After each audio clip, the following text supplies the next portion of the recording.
Have you ever noticed how the arguments against a big idea just seem to change all the time? Well, today we're going to dive into something pretty fascinating. It's a look at how the intellectual case against free market capitalism has done exactly that. It's been constantly shifting, decade by decade, starting way back in the 1930s. It's a really wild ride.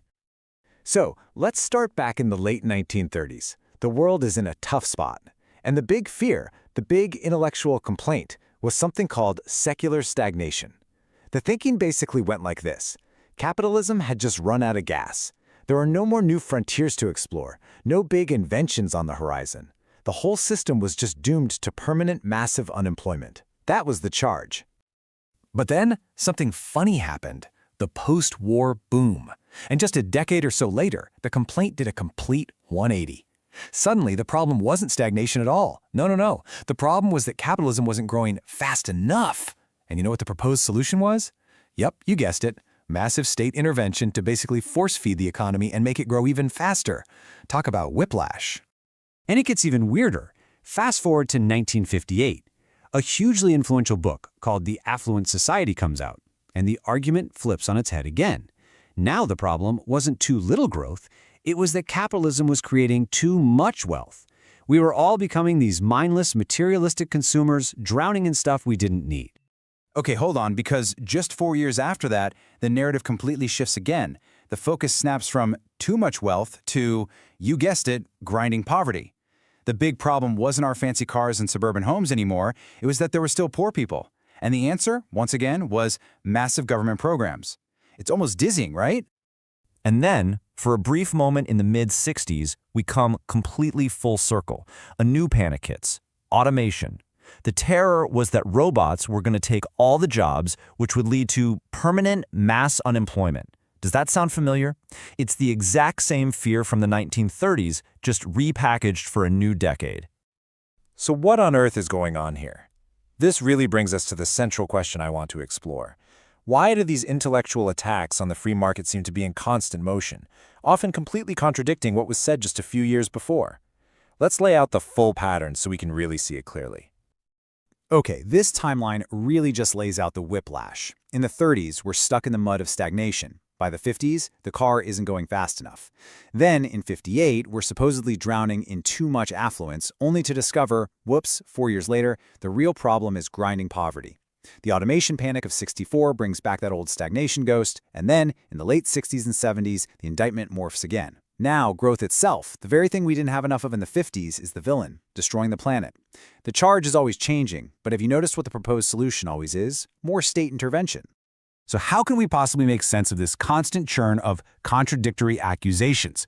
Well, there's a theory that tries to provide a unifying answer for all of this, an explanation for why the charges are always in flux while the verdict seems to have been decided from the very beginning. And this quote from the economist Joseph Schumpeter just nails the core idea. The argument is that for certain critics, the verdict that capitalism is guilty is already a done deal. It's decided before the trial even starts. So when reality comes along and disproves one charge, like when the secular stagnation theory was blown out of the water by a massive economic boom, a successful defense doesn't actually win the case. It just forces the judges to reach into their pockets and pull out a brand new indictment. Hey, if you're enjoying untangling these kinds of complex historical arguments, this is probably a great time to subscribe. And make sure you hit that bell. We break down big ideas just like this all the time, and you really won't want to miss what we've got coming up next. All right, so if that theory helps explain the critiques, what about the system itself? Let's pivot now from the indictments to the defense. I want to explore the argument that the free market actually has its own powerful, built-in mechanisms to solve the very problems it's accused of creating, and we'll start with resource scarcity. So here's the crucial point. How does a market economy stop us from just using up all of something like, say, copper? Well, think about it like this. Imagine you own a copper mine, and you expect there's going to be a shortage in the future. You're not just going to mine and sell everything today for cheap. No way. You're going to withhold some of your supply, saving it to sell later when the price is much higher. This act alone reduces the supply available today, which makes today's prices go up. And that higher price is a giant, flashing signal to the entire world that says, hey, this stuff is getting scarcer. So what happens? Companies start using less copper, they recycle more, and innovators get a huge financial incentive to find cheaper substitutes. It's like an automatic conservation system, all driven by price. This exact same logic can be applied to something like forests. According to this framework, it all comes down to ownership. If a company is just leasing government forest land on a short-term, year-to-year basis, what's its incentive? It's to cut down as many trees as humanly possible, as fast as possible. They don't own the forest itself, so who cares what it looks like in 20 years? But a private owner, someone who owns the forest as a long-term capital asset, has the complete opposite incentive. They want to preserve and even increase that long-term value. That means they're rewarded for scientific cutting, for replanting, for ensuring that forest is a healthy, sustainable resource for decades to come. Okay, now let's take this whole property rights idea and push it a step further into a really counterintuitive place: pollution.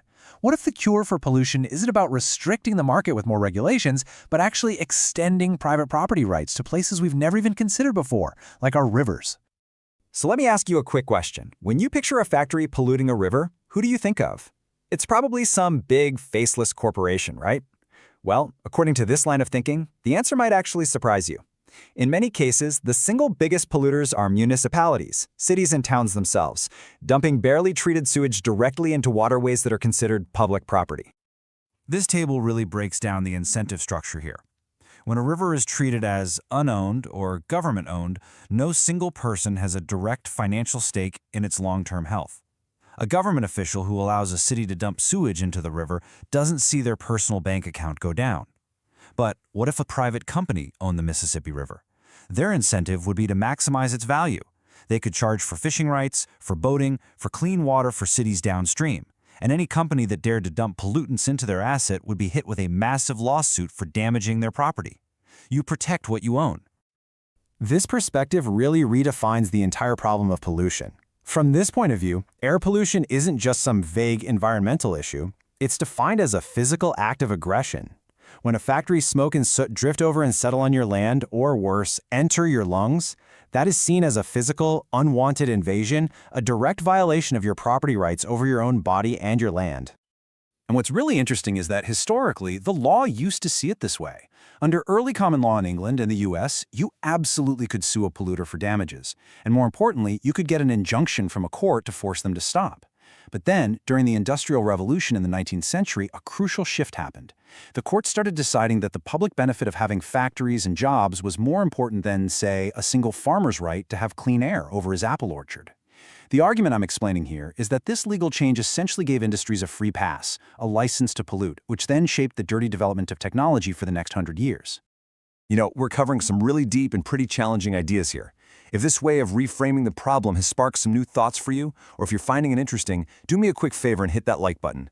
It's just a simple click for you, but it really helps us continue to make and share these kinds of explainers. So let's bring this all together. When you boil it all down, the ultimate argument here is that environmental problems like pollution aren't an inevitable consequence of technology or economic growth. Instead, they are seen as a direct result of a legal system that has simply failed to consistently defend private property rights against physical invasion. This chart shows two fundamentally different ways to look at the problem. On the one hand, you have the approach we're mostly used to today: government regulators trying to manage pollution with taxes, licenses, and complex rules. The goal there is to find some kind of optimal level of pollution. The second approach, the property rights solution, is completely different. It doesn't try to manage pollution, it aims to prohibit it, by treating it as a tort. That's a legal term for a wrongful act that infringes on someone's rights, just like assault or trespassing. The goal isn't to find the right amount of pollution, it's to stop the aggression against victims' property altogether. And this leads us to the final and I think most thought-provoking question. Just imagine for a second a world where, from the very start of the Industrial Revolution, any company that lets smoke drift onto its neighbor's property could be immediately sued and shut down by a court order.